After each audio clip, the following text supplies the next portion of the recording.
안녕하세요. 자, 이번 시간에 이제 유신체제 붕괴하고 신군부하고 그다음에 이제 전두환 정부까지 정리하겠습니다. 548쪽. 저번 시간에 이제 박정희 정부까지 3공화국까지 하셨어요. 여기지, 여기. 그래서 이제 1972년 10월 유신해가지고 유신헌법 선포하고 그다음에 유신체제. 그래서 유신체제 특징 4공화국이다. 그 다음에 이제 79년이 이제 유신체제가 붕괴되는 해란 말이야. 자, 그래서 유신 붕괴해가지고 그 순서대로 연필로 줄쳐놓으세요. YH 무역사건, 여성 근로자 사건이야. 자, 그래서 회사의 부당한 폐업 공고에 맞서 신민당 당사에서, 이 당시에 야당이 신민당이었거든. 당사에서 농성을 했다. 경찰의 강경 진압으로 노조 집행위원장 김명숙 사망하는 등 피해가 많이 발생해서 이게 이제 유신체제 붕괴로 가는 첫 단추야. 그래서 YH 무역 여성 근로자 사건이라고 한다. 그래서 YH 무역 사건, YH 무역 사건. 그래서 이 사건으로 계기로 유신 체제에 저항한 민주화 운동이 더 거세게 일어나는 거야. 그래서 이때 이제 야당은 신민당이고 요 당시에 야당 당수가 김영삼이었어요. 그래서 김영삼을 중심으로 민주화 운동을 전개하니까 정부는 김영삼이를 탄압하는 거야. 그래서 김영삼을 제명했다. 김영삼 제명 줄.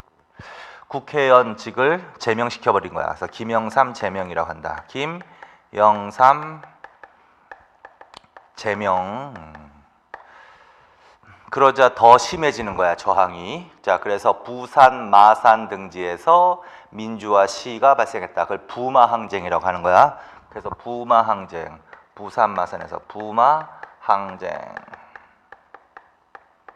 그리고 이 과정에서 이제 중앙정보부장 김재규에 의해서 박정희가 피살당했다. 그래서 그걸 박정희 피살. 그걸 12.6 사태라고 하는 거야. 12.6. 그건 색깔로 칠해 놓으세요. 12.6 사태. 그래서 요 박정희 피살이야. 12.6 사태라고 한다. 요 사건을 계기로 이제 유신체제가 붕괴되는 거야. 그래서 12.6 사태 전에 YH 무역 여성 근로자 사건, 김영삼 제명, 79년에 일어났던 민주화 시위, 부마항쟁, 그 다음에 박정희 피살. 그래서 이제 박정희 정부가 이제 무너진다. 그런데 이제 박정희 정부가 무너져서 국민들은 5.16 군사정변 이후에 군사정권이 들어섰단 말이죠. 당연히 군인 출신들이 정치를 했지 십몇 년 동안. 그렇죠? 그래서 이제 국민들은 민간 정부로 권력이 이양될 것을 기대하고 있었단 말이야. 그런데 또 요때 신군부라는 군인 세력이 또 나타나서 구테타, 정변을 일으키는 거야. 그걸 12.12 사태라고 한다. 그래서 12 사태까지. 자, 그래서 12 사태까지 이렇게 줄쳐놓으세요, 반드시. 그래서 79년에 일어났던 이제 순서대로 하면서 한번 읽어. 자, 그래서 이제 여기는 전두환이야, 전두환. 전두환을 중심으로 한 군인들이 구테타를 일으켜서 권력을 장악해 나가기 시작하는 거야. 요 사건부터. 자, 그래서 12 사태까지 읽으시면 돼. 자, 그 다음에 이제 국민적 저항. 자, 그래서 이제 이때부터 신군부가 권력을 장악해 나간다. 그래서 1980년이 신군부가 권력을 장악해 나가는 해란 말이야. 본격적으로. 신군부가 권력을 장악해 나가는 시기다. 그래서 12 사태에 의해 권력을 장악한 전두환, 노태우 등 신군부 세력은 또 박정희가 5.16 군사정변으로 권력을 장악해 나가는 것과 비슷한 과정을 거치는 거지. 자, 그래서 신군부의 권력 장악이 본격화되는 시기고 이때 국민들은 그 신군부 군사정권에 저항했다라는 거지. 자, 그래서 이때도 민주화 시위가 굉장히 많이 일어났다. 그래서 국민적 저항 해가지고 서울의 봄줄. 그래서 1980년 5월 중순부터 서울에서는 민주화 대행진 줄.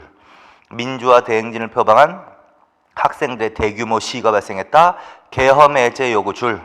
이 당시에 또 신군부가 계엄령을 발표했단 말이지. 그래서 계엄 해제 요구. 민주화 대행진을 표방한 학생들의 시위가 5월 달에 일어났다. 그래서 그걸 서울의 봄이라고 해. 그래서 서울역 광장에 약 10만 명이 모여서 대규모 시위가 일어났다고. 그래서 서울의 봄 줄쳐놓으시고. 자, 그런데 신군부는 국민들의 요구를 무시하고 수용하지 않고 비상계엄을 더욱더 확대해 나가더라는 거지. 그걸 5.17 비상계엄 확대라고 한다. 그것도 줄. 그러니까 스토리를 하듯이 그냥. 그 다음에 5.18 광주 민주화운동, 그건 색깔로 줄 별표. 그래서 1980년 신군부에 저항한 민주화 운동이 일어나는 거야. 그래서 민주화 운동하면 요거지. 4.19 혁명, 이승만 정권에 저항한 민주화 혁명 시위, 4.19 혁명. 그 다음에 유신체제 하에서의 민주화 운동이 또 많이 일어났지. 그 다음에 유신체제 하 맨 마지막 부마 항쟁이 일어났지.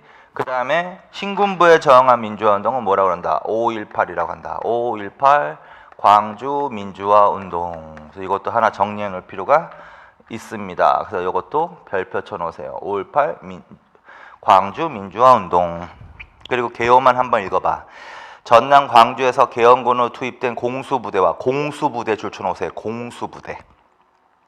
그다음에 무장한 시민군, 그거 줄 쳐놔. 시가전이 벌어졌다. 결국 계엄군에 의해서 진압되었다. 그래서 4.19 혁명하고 좀 다른 점은 이때는 계엄군으로 공수부대를 기억해. 무조건 이거 사료지문 나오는 거. 그래서 지역은 전라도 광주일 것이고, 그 다음에 공수부대가 투입됐다. 계엄군으로. 그래서 무자비한 탄압을 하는 거야. 그래서 이에 무자비한 탄압에 저항해서 시민들이 무기를 탈취해서 무장을 한다고 해서 무장한 시민군. 그래서 공수부대와 무장한 시민군 간의 갈등, 그러한 내용이 나오면 빨리 5.18로 빨리 가시는 거야. 자, 그래서 그러나 결론은 실패했다. 80년대 민주화운동의 밑거림, 그것도 주쳐놔. 그래서 5.18 광주 민주화운동은 결국은 신군부의 권력 정악에 저항한 민주화운동이다. 그러나 결국 계엄군에 의해서 진압됐다. 그러나 이 광주 민주화운동은 이후 계속 지속이 된단 말이야. 민주화 운동이. 그러니까 전두환 정부 때까지 지속되는 거야, 민주화 운동이. 그래서 전두환 정부 때까지 비민주적인 정부라고 생각하시면 되고, 자, 그래서 80년대 민주화 운동의 밑거름이 됐다. 그 얘기하는 거고. 자, 그 다음에 신군부의 무력 사용을 미국이 방관 방조줄, 반미운동 격화줄. 자, 이건 무슨 말이냐면 계엄군으로 일반 군인이 투입된 게 아니라 공수부대가 투입됐단 말이지. 근데 이 당시에 미국은 그 사실을 알았을 것이라는 거야. 공수부대의 투입을 알았을 것이라는 거지. 근데 공수부대는 특수훈련을 받은 아주 강한 군대이기 때문에 공수부대가 투입된다는 것은 강경 진압을 예고하고 있었다라는 거지. 그럼 그걸 알았다면 미국이 공수부대의 투입을 막았어야 하는데 가만히 있음으로써 이 사건을 방조했다라는 여론이 형성되기 시작했을 때, 그래서 미국에 대한 감정이 안 좋아졌다. 그래서 그 얘기를 하는 거예요. 그래서 그것도 반드시 줄쳐놓으세요. 그래서 5.18 광주 민주화 운동은 미국이 이 사건을 방관했다라는 인식하에, 결정적인 증거는 없지만 어쨌든 인식하에 반미 운동이 격화되는데 원인을 제거했다. 그래서 1980년대, 이후면 1980년대지. 1980년대 민주화 운동은 반미 운동이 제일 많이 일어나. 반미 운동. 자, 그래서 그거. 자, 그다음에 이제 광주 민주화 운동에 대한 특별법 제정 1995년 줄. 광주 민주화 운동 관련자 보상 등에 관한 법률 제정 1997년, 그거 줄쳐 놓으세요. 맨 처음에는 광주 민주화 운동이 잘 알려지지도 않았다고, 국민들에게. 그런데 이게 이제 정당한 평가를 받게 되는 거지, 90년대 와서. 자, 그래서 법률, 광주 민주화 운동 관련된 법률이 제정되기도 했다. 이 정도로. 그래서 읽어. 광주 민주화 운동에 관한 특별법, 그다음에 보상 등에 관한 법률이 95년, 97년에 제정되었다. 거기까지. 자, 그래서 여기서는 광주 민주화 운동은 반드시 정리해 놓으세요. 이 정도는. 그 다음에 신군부는 결국은 5.18 광주 민주화 운동을 무력으로 강경 진압하고 권력장을 기정사실화했다 하면서 신군부 시기에 있었던 게 뭐다? 국가보위 비상대책위원회, 그것도 연필로 줄. 광주 민주화 운동을 무력으로 진압한 신군부는 일명 국보위, 약칭해서 이걸 국보위라고 하는 거야. 권력장을 기성사실했다. 그래서 이때는 최고 권력기구가 국가보위 비상대책위원회라고 하는 거야. 이거는 이때하고 비교하세요. 5.16도 군사정변이지. 5.16 군사정변 이후에는 국가재건 최고회의란 말이야. 그치? 국가재건 최고. 우리나라에서 쿠데타가 2번 일어난 거야. 그러니까 5.16하고 12.12.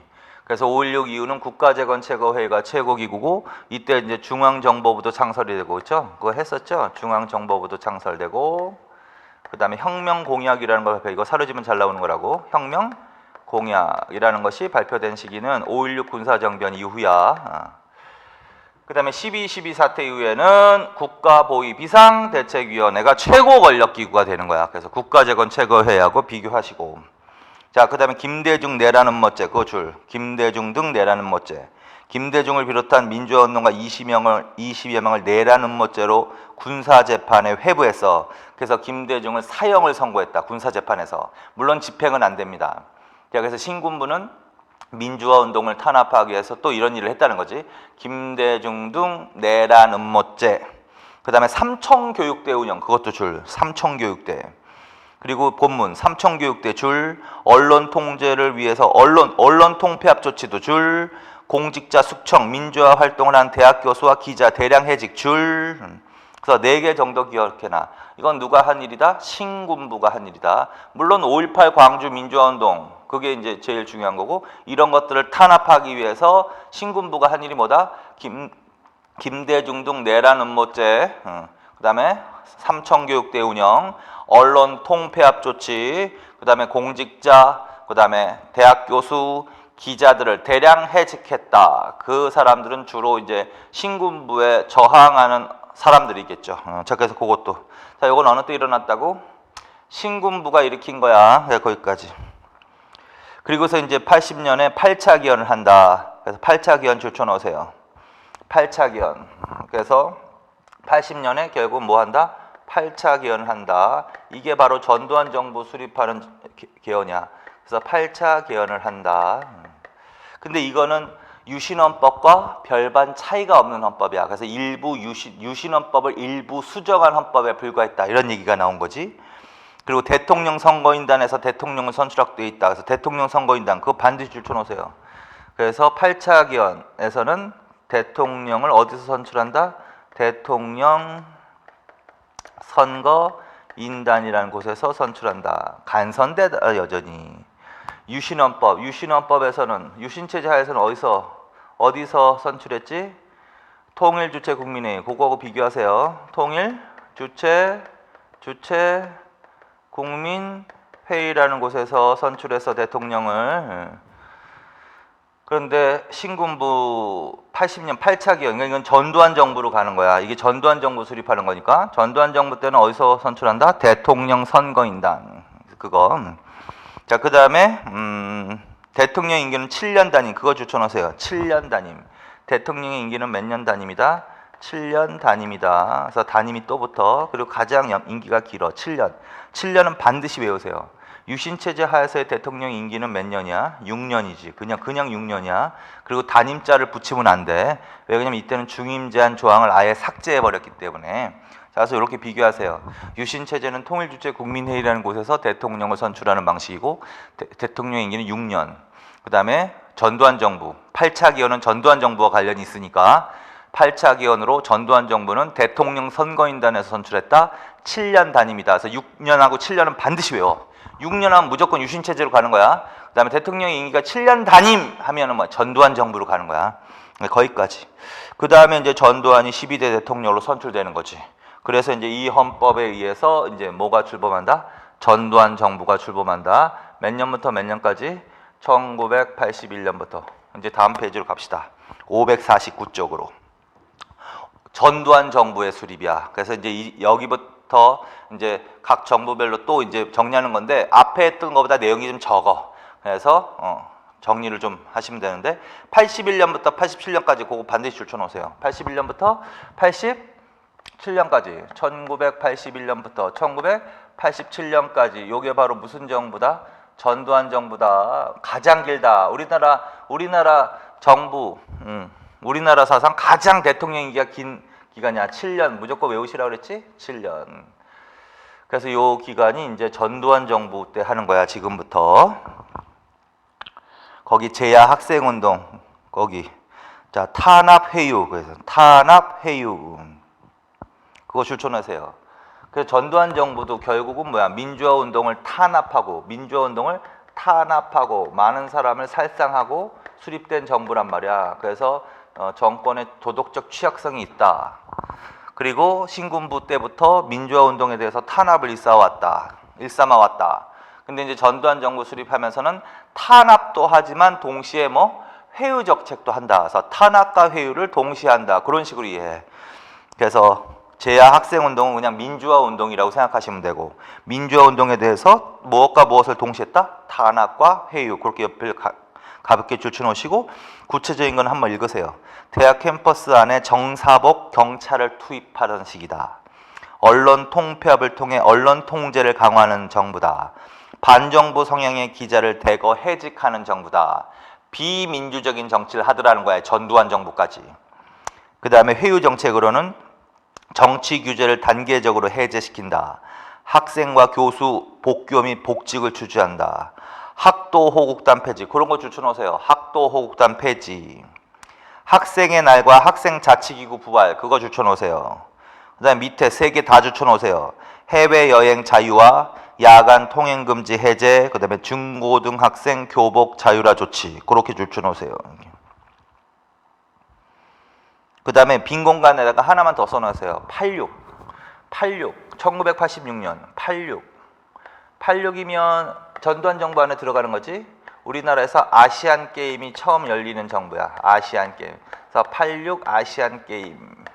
그거 하나만 따로 써놓으세요. 자, 그래서 줄친 부분만 계속 읽는 거야, 그냥. 자, 어느 정부 때 있었던 일 그 자체로만. 전두환 정부 때 있었던 일 자체로만. 그래서 전두환 정부 때 무슨 일이 있었다? 학도옥단 폐지하고, 학생의 날 학생 자치기구 부활하고, 해외여행 자유화 조치, 야간 통행금지 해제, 중고등학생 교복 자율화 조치. 특히 그 중에서도 밑에 있는 거 3개. 해외여행 자유화, 야간 통행금지 해제, 중고등학생 교복 자율화 조치. 그건 별표 쳐놓고 그건 특히 더 알아두세요. 자, 그래서 이거는 그냥 지금부터는 전두환 정부 때 있었던 일인 거야, 그냥 그렇게. 그리고 아시안 게임, 86 아시안 게임이니까 그건 당연히 전두환 정부라는 거지. 자, 그 다음에 경제. 자, 경제는, 자, 1980년대 초에는 경제 사정이 굉장히 악화되었다. 79년, 70년대 말에 2차 석유 파동, 중화공업에 대한 과잉 중복 투자의 문제점이 발생하고, 정치적 불안정 등으로 마이너스 성장, 결론, 마이너스 성장줄, 국제 수지 악화줄, 인플레이션 심화줄. 자, 그래서 70년대 말부터 1980년대 초에는 어떻게? 경제 사정이 악화되었다라고 해야 돼. 결론적으로는. 그래서 마이너스 성장했다는 거지. 국제 수지는 악화되고, 인플레이션은 심화되고. 그래서 전두환 정부가 81년도 보니까 전두환 정부 초반까지도 그런 상황이라는 거야. 그런데 더 중요한 게 1980년대 중반 3조 호황. 그건 줄쳐놓으세요. 그리고 3조 호황에다 별표 쳐놓고 그거 개념 하나는 알아놔. 그런데 이제 80년대 중반부터 3저 시대가 온다는 거야. 3저. 3조가 뭐다? 저금리, 저유가, 저달러, 엔고. 그 3개 줄. 그래서 금리가 떨어지고, 기름값이 떨어지고, 달러 가치가 하락하고, 상대적으로 엔화 가치가 올라가고, 엔고. 근데 이게 우리나라 수출에 굉장히 공통적으로 수출에 도움을 많이 주는 현상이거든. 그래서 이걸 3저 현상이라고 하고, 이것으로 우리나라 수출의 호황기를 맞게 되는 거야. 수출의 호황기. 자, 그래서 경제 성장도 다 줄쳐놓으세요. 경제 성장도 이루어진다. 그런데 보통은 이제 경제 성장을 이룩하면 인플레이션은 같이 사실은 올라가는 게 정상적인 방향이거든. 근데 이 정부 때는 경제 성장도 하는 동시에 물가 안정도 동시에 추구됐던, 실현됐던 시기야. 그래서 다 줄쳐놔. 일단 경제 성장도 이루어지고, 물가 안정도 이루어지고, 수출 증대, 국제 수지 흑자를 달성했다고 다 줄쳐놓으시라고. 그래서 80년대는 나눠서 해. 80년대 전반은 경제 사정 악화, 80년대 중반 이후부터는 3조 호황으로 경제 성장도 이루어지고, 그 과정에서 물가 안정도 이루어지고, 수출 증대, 국제 수지 흑자로 전환한다. 그래서 그거 기억해. 그래서 3조 호황 정도는 기억하세요. 자, 그 다음에 이제 전두환 정부 때 제일 중요한 게 바로 6월 항쟁이야. 그 밑에 있는 거 별표 쳐놔. 6월 항쟁. 그래서 이제 86이 아니라 신군부가 이 권력을 장악할 때도 국민들은 이 군인들이 또다시 정치를 하면 안 된다라고 저항을 한 거야. 그게 이제 대표적으로 5.18 광주 민주화 운동으로 터졌는데, 그럼에도 불구하고 전두환 정부가 들어섰단 말이지. 그래서 전두환 정부가 들어선 이후에 꾸준히 그 권력을 민간인에게 이양시키기 위한 국민적 노력이 전개되는 거야. 그래서 1987년 연도도 외우시고 1987년에 전개됐던 민주화 운동이 바로 6월 항쟁인데 그 6월 항쟁과 관련되는 것도 아주 잘 나오니까 정리를 하는 거야 지금부터. 그래서 국민들의 생각은 그런 거지. 국민들의 생각은 평화적인 방법으로 어쨌든 평화적인 방법으로 정권을 교체시켜야 되겠다. 그런데 전두환 정부 때도 뭐다? 간선제란 말이야. 간선제란 말이야. 대통령 선출 방식이 간선제란 말이야. 무슨 정부에도? 전두환 정부 때도. 근데 이것도 체육관 대통령이라고 일명 체육관 대통령이라고 그랬단 말이야. 그래서 대통령 선거인단은 성향이 통일주체 국민회의 거의 비슷한 거예요. 그래서 대통령 선거인단이라는 사람들을 모아놓고 장충 체육관 그런 체육관에서 대통령을 선출하는 간선제야. 그러니까 여당이 계속 대통령이 되는 거지 정권이 바뀔 일이 없는 거야. 그래서 정권을 바꾸기 위해서는 국민들이 대통령 선출 방식을 바꿔야 되겠다라고 생각하는 거지. 대통령 선출 방식을 간선제에서 직선제로 바꿔야 되겠다고 생각한 거지. 그래서 전두환 임기 말부터 1986년부터 개헌 논의가 일어나기 시작해. 개헌 논의. 그래서 대통령 선출 방식을 바꾸려면 개헌을 해야 되거든요. 그래서 개헌 논의가 일어나더라는 거야. 그래서 1987년 임기 말이지. 임기 말에 이제 본격화되는 거지. 그래서 국민들이 이때 대통령 직선제 개헌 요구를 하는 거야. 대통령 선출 방식을 뭘로 바꾸자? 직선제로 바꾸자. 대통령 직선제 개헌 요구가 일어나는 시대다. 개헌 운동이라고 해도 되는 거지. 자, 그래서 국민들이 대통령 직선제 개헌 운동이 전개되었습니다. 근데 주 목적은 뭐다? 개헌 운동인 거지 말하자면. 근데 주 목적은 대통령 선출 방식을 직선제로 바꾸자. 그런데 전두환 정부는 국민들의 이런 개헌 요구, 대통령 직선제를 위한 개헌 요구를 맨 처음에 수용하지 않았다라는 거야. 계속 거부를 하더라는 거지. 그래서 시위가 더 격화된다라는 얘기야. 자, 그래서 박종철 그 과정에서 박종철 고문치사 사건이 발생했다. 그거 순서대로 다 줄쳐놔야 돼. 박종철 고문치사 사건. 박종철 고문치사 사건이 발생하기도 했다. 87년에. 무슨 말이다? 박종철은 서울대생이거든. 그래서 서울대생이 이때 직선제 개헌운동 하다가 경찰에 연행돼 갔는데 경찰서 안에서 사망을 한 거야. 근데 정부는 단순 사망으로 발표했다. 단순 사망. 그런데 알고 보니까 단순 사망이 아니라 경찰서 내에서 모진 고문을 당해서 고문으로 죽은 거라는 거지. 그거를 이제 천주교 정의구현 전국 사재단이라는 단체가 그걸 폭로한다고요. 그래서 결국은 그걸 박종철 고문치사 사건이라고 해. 그래서 이 사건을 계기로 꽃다운 젊은이를 야만적인 고문으로 죽여버린 거란 말이야. 그래서 그런 사료지문에 그런 얘기가 나온다. 고문으로 죽여놓고 그럼 빨리 박종철 고문치사 사건이 생각나셔야 돼. 그래서 시위가 더 격화되는 거지. 시위가 격화되자 전두환 정부는 그래도 수용을 안 하는 거야. 그래서 4월 13일 성명을 발표한다. 전두환이 호헌하겠다고. 그래서 이걸 4.13 호헌 조치라고 한다. 4.13 호헌은 헌법을 수호하겠다라는 거야. 호헌은 헌법을 수호하겠다. 근데 이 당시에 국민들은 개헌을 하자고 요구하는 식이고 결국 호헌하겠다고 발표한 것은 국민적 요구를 수용하지 않겠다는 얘기. 그래서 시위가 더 계속 격화되는 거야. 그러다가 이제 6월달이 시위가 아주 절정에 이르는 시기인데 6월달 시위에서 이 과정에서 또 연대생이 최루탄을 머리에 맞고 사망하는 사건이 발생한다. 그래서 이걸 이한열 사망 사건이라고 한다. 이한열 사망 사건. 그래서 이한열 사망 사건. 그래서 여러 명이 죽었겠지 이때. 근데 두 사람은 기억하라고. 박종철 고문치사 사건하고 이한열 사망. 이게 결국 6월 항쟁으로 가는 도화선이 돼버린 거야. 그래서 이한열 사망, 60 항쟁. 그거는 이제 색깔로 칠해놓고 별표 쳐놓으세요. 그래서 이제 이한열 사망을 계기로 6월 10일 이걸 60 항쟁, 이걸 6월 항쟁이라고 하는 거야. 6월 항쟁. 민주헌법쟁취 국민운동본부라는 단체를 중심으로 민주헌법쟁취 국민운동본부를 중심으로 전국의 주요 도시에서 민주화 시위가 발생한 거야. 그래서 이걸 6월 항쟁이라고 한다고. 그래서 이것도 반드시 중요하다. 요거 6월 항쟁. 그래서 이것도 시민혁명의 성격을 띠인 거야. 비교하자면 4.19 혁명과 비슷한 거.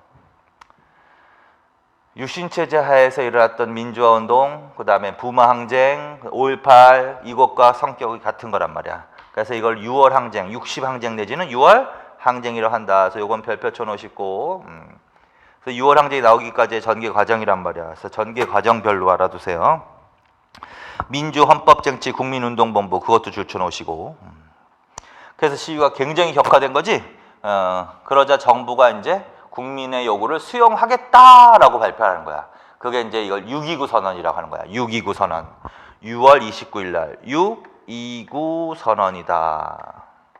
6.29 선언의 주요 내용은 국민의 직선제 개헌 요구를 수용하겠다 이걸 선언한 거라고. 그런데 이제 전두환은 이미 이제 임기가 끝나는 사람이고 다음 대통령 후보, 차기 여당 대통령 후보의 인기를 높여주기 위해서 그 사람으로 하여금 발표하게 하는 거야. 그래서 차기 여당 대통령 후보야. 그 사람이 노태우야.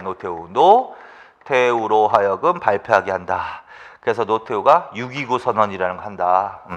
근데 주의하실 것은 노태우가 발표하는 거지 노태우 정부 때 일어난 게 아니라는 거 절대. 그래서 전두환 정부 때 일어났고 차기 여당 대통령 노태우로 하여금 발표하겠다. 그러면 결국 이거는 국민적 요구를 수용하겠다. 국민의 무슨 요구? 대통령 직선제 개헌 요구를 수용하겠다라고 했으니까 6.29 선언 다음에 무슨 일이 벌어졌을까? 헌법 개헌이 일어났겠지. 그게 이제 9차 개헌이야. 9차 개헌. 이게 이제 현행 헌법이에요. 그래서 지금 헌법, 현행 헌법은 9차 개헌 헌법이라고 1987년에 개헌된. 그래서 9차 개헌이 이루어진다. 주요 내용은 뭐겠어요? 당연히 대통령 직선제로 바꿨겠지. 그래서 5년 단임이야. 5년 단임에. 자, 그 다음 정부부터 그러니까 5년씩 세는 거야. 5년 단임에 대통령 직선제 개헌이 이루어진다.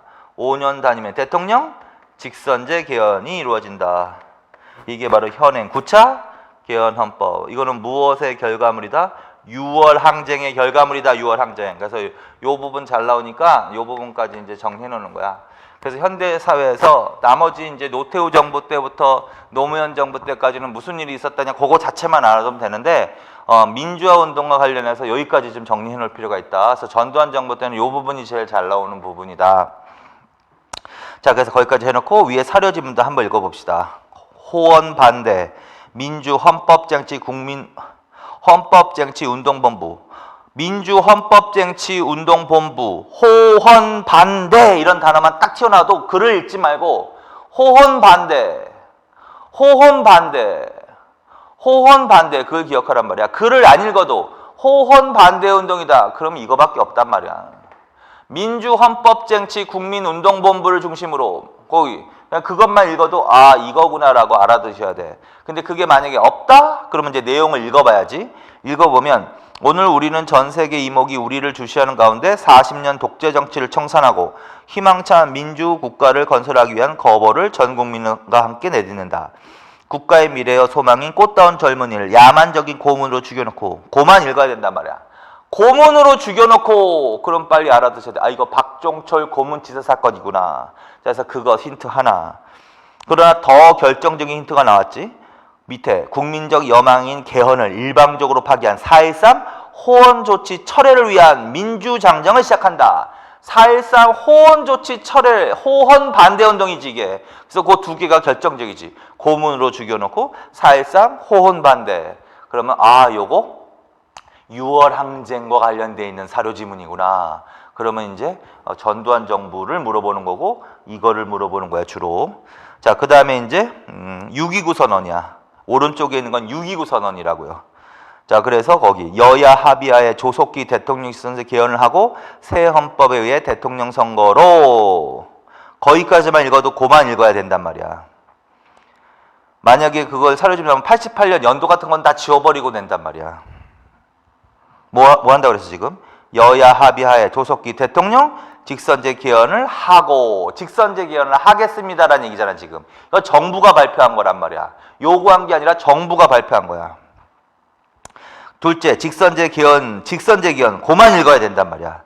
자, 그래서 여야 합의 대통령 직선제 개헌과 관련된 내용을 지금 얘기하고 있는 거지. 그러면 이게 또 6월 항쟁과 관련되는 거지. 근데 이건 정부가 발표한 거다. 이게 바로 6.29 선언이다. 이 6.29 선언 이후에 나타난 상황으로 맞는 것은 5년 단임의 대통령 직선제 개헌이 이루어졌습니다. 맞죠? 그래서 그거 무엇의 결과물이다? 6월 항쟁의 결과물이다. 자, 그래서 전두환 정부에서는 위에 거는 줄친대로 그대로 읽으시고 이 중에서는 이 부분이 제일 중요하다. 자, 그래서 전두환 정부 이렇게 정리를 해 놓으십시오. 반드시. 자, 그 다음에 이제 다음 페이지로 가셔가지고 노태우 정부까지만 하고 이번 시간은 그만합시다. 자, 노태우 정부 그러니까 81년부터 87년은 좀 연도를 의도적으로 외우세요. 그 다음부터는 몇 년씩 세라? 5년씩 세라. 왜? 9차 개헌헌법에서 5년 단임이라고 했으니까 그러면 손가락으로 세. 88년부터 88, 89, 90, 91, 92년까지. 그래서 88년부터 92년까지가 무슨 정부다? 노태우 정부다. 6공화국이라고 한다. 그리고 요때 있었던 일만 줄치고서 이제 열심히 보는 거야. 자, 6월 항쟁의 결과물. 이거는 이제 노태우 정부 때 있었던 건 아니고 6월 항쟁의 결과물로 9차 개헌 헌법이 이루어졌고 대통령 직선제 개헌 헌법, 그리고 12월 달에 대통령 선거가 치러져서 노태우가 또 되는 거야. 그래서 결국은 노태우 정부가 수립되기 전의 상황을 지금 다시 한번 써준 거야. 9차 개헌 대선 실시, 6월 항쟁으로 5년 단임의 대통령 직선제 개헌이 이루어졌다. 87년에 12월 대선이 실시되어 노태우가 36표를 득표 줄. 그리고 그 밑에다 써놓으세요. 노태우가 대통령이 될 수 있었던 것은 약간 어부지리적인 측면이 있었어. 사실은 6월 항쟁이 정권을 바꾸는 여야 정권 교체를 목적으로 일어난 운동인데 6월 항쟁이 성공을 거뒀기 때문에 결국은 뭐다? 이게 여야가 교체됐어야 되는 건데 다시 노태우가 다시 됐단 말이야. 그 이유는 야당이 단일 후보를 내지 못한 거야. 그래서 그 노태우 밑에다 써놓으세요. 야당 단일 후보 실패. 단일 후보를 내지 못하고 실패한다. 그리고 세 사람 써놓으세요. 김대중, 김영삼, 그 다음에 김종필, 요 세 사람이 야당 후보로 나왔어 이때. 그래서 여당은 노태우가 나왔고 야당은 3명이 이때 국민적 요구는 야당 후보 단일화를 요구했거든. 그런데 단일화에 실패를 하더라고요. 그래서 이걸 일명 얘네들 삼김이라고 한다. 이분들은 삼김. 그래서 삼김이 각각 찢어져서 나온 거야. 그래서 노태우가 어부지리로 36표만 득표해도 대통령이 될 수 있었다라는 거야. 그래서 그 정도. 그래서 어쨌든 노태우가 됐다. 자, 그런데 이제 대선에서는 여당이 또 됐지만 그 다음에 총선이 치러졌어. 국회의원 총선거. 그런데 총선 이때 시대적 상황이 그렇듯이 야당이 승리를 하더라는 거지. 그래서 처음으로 여소야대 국회라는 게 형성이 되는 거야. 그래서 여소야대 국회 줄. 그래서 노태우 정부의 특징은 뭐야? 국회가 보통은 그전까지 국회가 보통은 여당이 다수당이었다고요. 여다. 그런데 이 노태우 정부 때는 총선에서 여당이 참패함으로 인해서 국회를 여당이 소수당이 되고 야당이 다수당이 됐다라는 거야. 그걸 여소야대라고 출처나. 그럼 여소야대가 되면 대통령이 정치하기가 힘들단 말이야. 국회를 장악하지 못하니까.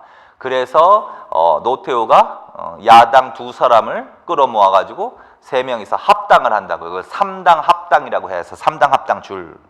그래서 거대한 여당을 출범시키다. 그게 민자당이야. 민자당 줄. 그래서 3당 합당은 누구 3당이다? 민정당의 노태우는 기존의 여당이고 통일민주당의 김영삼, 신민주공화당의 김종필 요 세 사람. 그래서 노태우, 김영삼, 김종필. 그래서 이때 야당 후보로 나왔던 3명 중에서 요 두 사람을 꼬신 거야. 김영삼과 김종필 있지? 요 두 사람을 꼬셔가지고 노태우가 3당 합당을 한다. 김대중은 아니고. 그래서 그걸 3당 합당이라고 합니다. 그래서 이 김영삼이라는 분은 원래 야당 후보로 김대중이라는 분과 함께 계속 민주화 운동을 해왔던 분인데 요때 이제 여당으로 들어가는 거야. 김종필이라는 분은 원래 야당은 아니에요. 박정희와 함께 5.16 군사정변을 주도했던 인물 중에 하나야. 그러니까 박정희 정부 때는 계속 여당 생활을 한 거야. 그러다가 이제 전두환 정부 때 야당으로 바뀐 거지. 자, 그래서 어쨌든 3당 합당 그거 줄쳐놓고 그 다음에 그 밑에 있는 것도 줄 다 쳐놓으세요. 서울올림픽 88년이지. 88 서울올림픽 50 청문회 50 청문회. 그래서 이때 전두환이 사과문을 발표하고 설악산 백담사로 들어가 2년 동안 은둔생활 하는 거야. 그래서 백담사, 전두환, 백담사 그렇게 줄쳐놔. 그다음에 전교조 결성 그것도 반드시 줄쳐놔. 전교조 1989년 연도까지 외우세요. 이거는 1989년 전국 교직원 노동조합 그거 줄쳐놔. 자, 그래서 교원 노조가 또 결성이 되는 거야. 그래서 전두환 노태우 정부 때 1989년에 조직된 교원 노조 이름이 뭐다? 전국 교직원 노동조합이라고 하는 거야. 전국 교직원 노동조합이 결성되었습니다. 1989년 그건 연도까지 외우세요. 그걸 약칭해서 전교조라고 하는 거야. 전교조.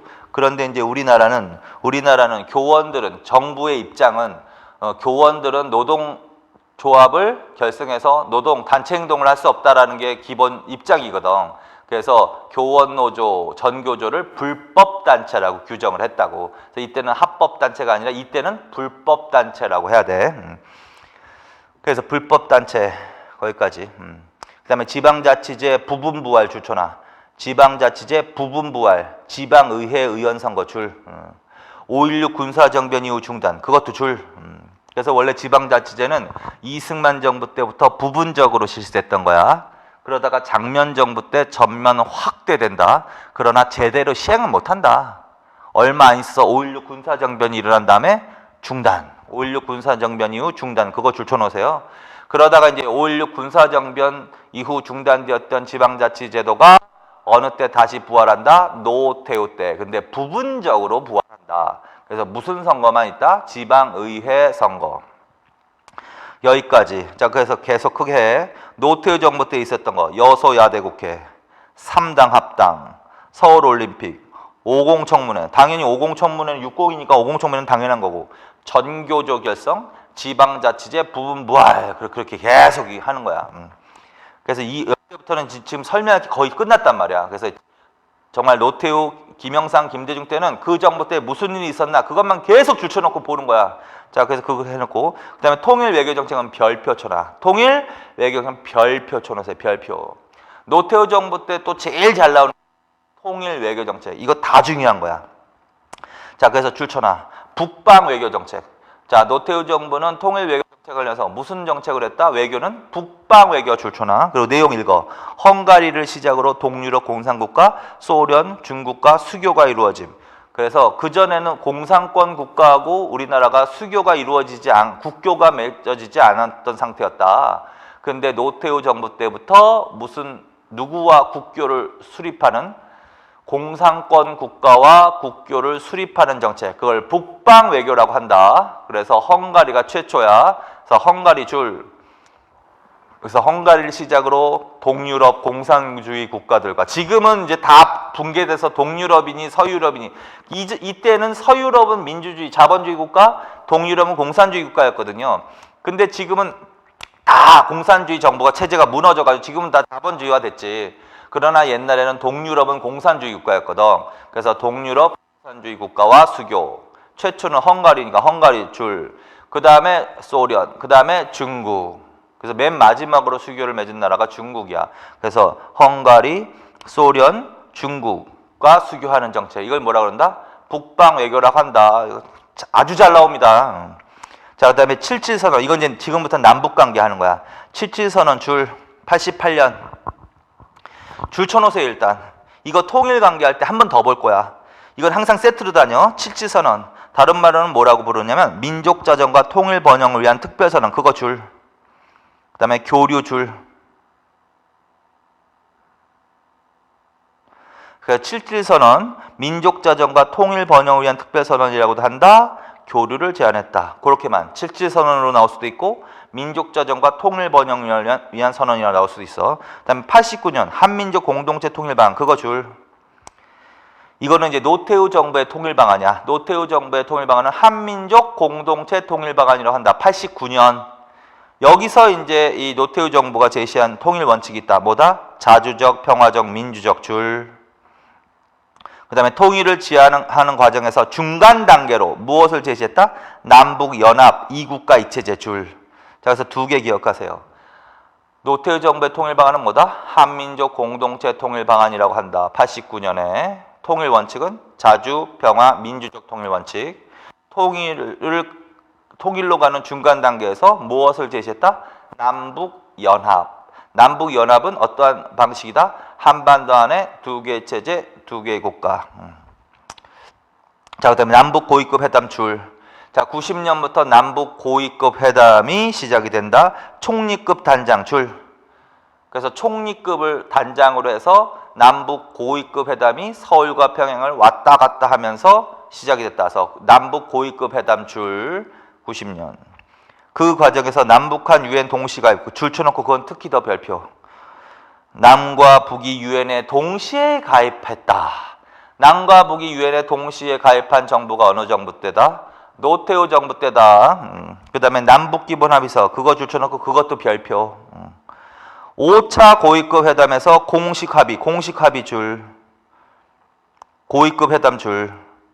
남북 사이의 화해 불가침 교류 협력에 관한 기본합의서 그거 줄. 정식 명칭은 그렇게 불러. 남북 사이 화해 불가침 교류 협력. 화해 동그라미, 불가침 동그라미, 교류 협력 동그라미. 그래서 남북한 사이의 화해 불가침 교류 협력에 관한 합의서. 그걸 남북 합의서라고 합니다. 그리고 요거는 무슨 회담의 결과물이다? 남북 고위급 회담의 결과물이다. 공식 합의한 거다. 남북이 합의에 의해서 발표한 거다. 그래서 이것도 반드시 줄쳐놓으세요. 별표 쳐놓으세요. 별표까지 쳐놔.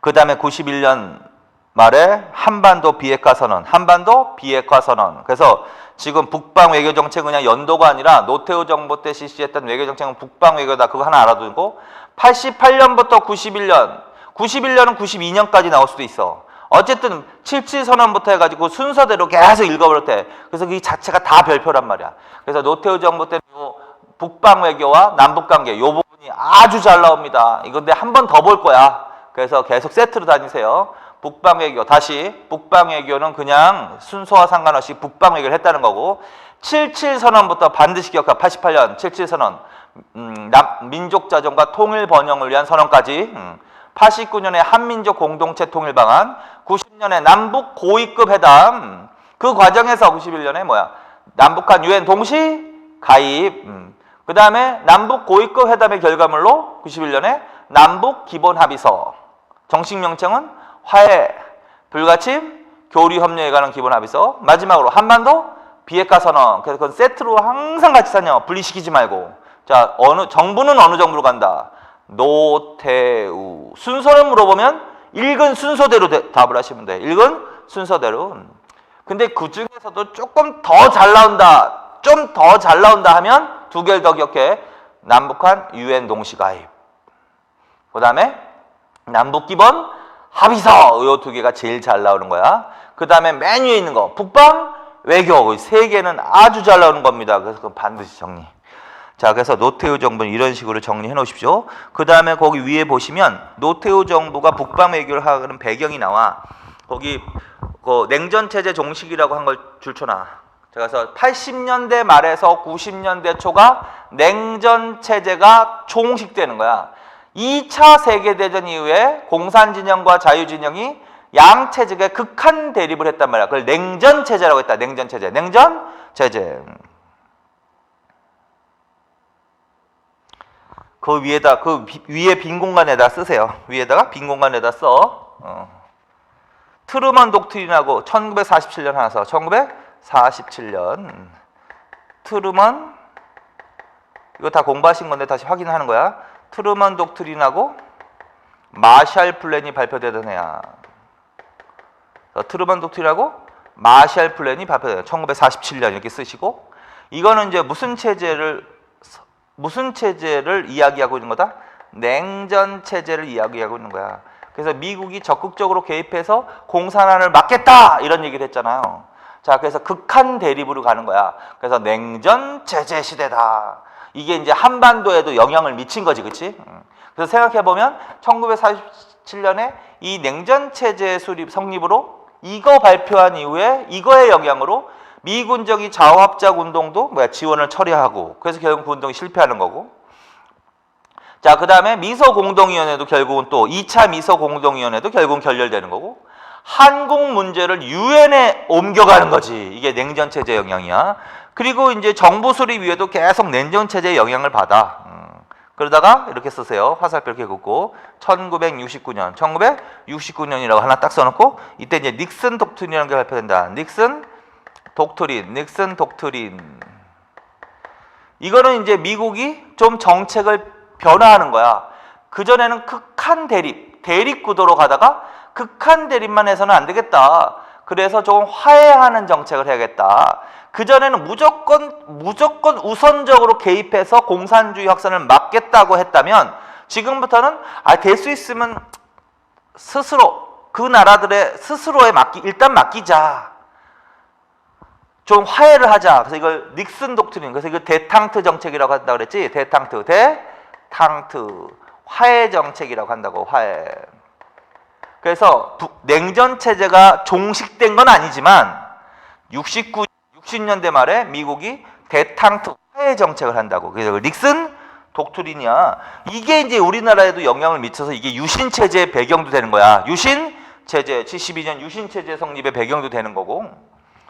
그래서 이렇게 가다가 80말에서 90년대 초라고 하는 거야. 1980년대 말에서 1990년대 초에 이제 냉전 체제가 완전히 끝나는 거야. 냉전 체제를 어떻게 한다? 종식이 된다, 이런 뜻이지. 붕괴된다. 이제 체제 대결을 극히 해왔는데, 공산주의 체제가 더 우월하냐, 자본주의 체제가 더 우월하냐, 이런 식으로 체제 경쟁을 해왔던 거예요, 사실은. 그런데 80년대 말에서 90년대 초에 공산주의 정부들이 다 붕괴를 한다고. 경제 사정 악화가 가장 큰 원인이야. 그래서 공산주의로 하다 보니까 경제 발전이 없는 거고, 그러다 보니까 경제 사정이 악화된 거지. 그래서 공산주의 체제가 무너지는 대변화가 일어납니다. 80년대 말에서 90년대 초. 그걸 써놓은 거야. 자, 읽으세요. 1985년에 고르바초프 출처나 소련 공산당 서기장이 설정된 뒤 소련의 개혁과 개방정책 추진, 그거 출처나. 그래서 이 소련에서 먼저 변하기 시작해서 그런 거야. 소비에트 연방이, 지금은 러시아와 각각 분리가 됐지만 옛날엔 소비에트 연방 해가지고 소련이라는 이름으로 있었거든. 그때 이제 고르바초프라는 사람이 나타나서 경제 사정이 악화되니까 자본주의 경제체제 막 도입하고 그런 정책을 펴나가는 거야. 그걸 개혁 개방 정책이라고 해. 그래서 고르바초프 개혁 개방 정책 추진, 그러면서 이제 소련이 점점 변화되기 시작하고 주변 공산 국가들에 대한 통제가 약화되면서 또 주변 동유럽 공산주의 국가들도 민주화 바람이 일어난 거야. 그래서 동유럽 공산 국가들도 붕괴되는 변화가 일어난다. 뒤에 동유럽의 민주화 개혁 줄. 그래서 세계 질서에 큰 변화가 가졌다. 그리고 90년에 소련 최초로 대통령이 되었으나 91년 보수 관계 뒤에는 안 읽어도 되겠다. 자, 그래서 80년대 말에서 90년대 초에 소련이 개혁개방 정책을 추진하고 동유럽 공산국가가 무너지고, 그 다음에 위에다가 하나만 더 써놓으세요. 통일이 된다. 통독. 옛날에는 독일이 서독과 동독으로 나눠져 있었거든요. 2차 세계대전을 일으킨 주범 아니야. 그래서 연합군이 독일을 강제로 분리시켜버렸어. 동독하고 서독. 그래서 서독은 자본주의 국가고 동독은 공산주의 국가였단 말이야. 그런데 서독이 동독을 흡수통일한다. 그래서 통일된 도국, 통독이란 뜻이야. 흡수통일이야, 흡수통일. 그래서 결국은 소련에서도 민주화 바람이 일어나서 결국은 러시아와 나머지 나라로 다 분리되기 시작하는 거고, 그 다음에 동유럽 공산주의 국가도 붕괴되고, 그 과정에서 독일도 통일이 되고, 자본주의 서독이 공산주의 국가 동독을 흡수통이라고. 그래서 결론은 체제 대결에서 자본주의 체제가 승리를 한 거야. 그래서 이걸 뭐라고 표현한다? 냉전 체제 종식이라고 표현한다. 자, 그래서 그런 개념을 일하나 그런 얘기가 나오면 80년 말에서 90년 초구나. 그러면 생각해보면 80년 말에서 90년 초면 어느 정부겠어요? 당연히 노태우 정부일 거 아니야. 그래서 이거 주로 노태우 정부 때 줄 때 쓰는 거야. 노태우 정부 때 줄 때 이 사료지문을 쓰는 거야, 주로. 자, 그래서 노태우 정부랑 연계시켜놔. 그래서 이때 이 분위기를 이용해서 노태우 정부가 북방 외교를 한다 이렇게 막 물어보는 거지. 그리고 남북 관계에도 변화가 일어난다. 그래서 질주선언부터 한반도 비핵화 선언까지 있지. 그래서 그거 같이 연계시켜서 알아보세요. 거기까지. 자, 그래서 이번 시간은 여기까지 하겠습니다. 수고하셨습니다.